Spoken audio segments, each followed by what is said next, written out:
नई auto policy पर IMF और टैरिफ पॉलिसी बोर्ड से मुज़ाकरात नाकाम हो गए। गुज़िश्ता ऑटो पॉलिसी को मज़ीद 1 साल जारी रखने पर इत्तफ़ाक़ किया गया है, जबकि ज़राए वज़ारत ख़ज़ाना के मुताबिक नई ऑटो पॉलिसी के नज़रसानी मुसव्वदे पर IMF से दोबारा भी मुज़ाकरात होंगे। हुकूमत गुज़िश्ता ऑटो पॉलिसी पर मुकम्मल अमल दरामद करने में भी कामयाब नहीं हो सकी।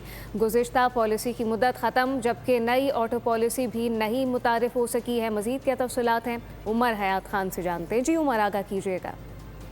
जी बिल्कुल, नई ऑटो पॉलिसी के हवाले से IMF ने अब तक गो थ्रू नहीं दिया, और जिसकी वजह से नई ऑटो पॉलिसी जो है वो अब मजीद जो है तकरीबन 1 साल तक नहीं बन सकेगी, क्योंकि जो गुज़िश्ता पॉलिसी है जिसकी मुद्दत जो है वो ख़त्म हो चुकी है, और अब उसी पॉलिसी को जो है वो चलाया जा सकेगा। और नई पॉलिसी जो है वो अब तक मुतारिफ ना करवाने के हवाले से जो है वो ख़ास तौर पे एक बड़ा डेडलॉक सामने आया है। और IMF से जो मुज़ाकरात थे IMF और टैरिफ पॉलिसी बोर्ड के, वो कामयाब नहीं हुए, और नई ऑटो पॉलिसी के नज़रसानी मुसव्वदे पर IMF से दोबारा भी मुज़ाकरात होंगे। और हुकूमत जो है वो गुज़िश्ता ऑटोमोबाइल पॉलिसी पर मुकम्मल अमल दरामद करने में भी कामयाब नहीं हो सकी है, और वज़ीर-ए-आज़म ने भी ऑटोमोबाइल पॉलिसी पर अमल दरामद ना होने पर तशवीश का इज़हार किया है।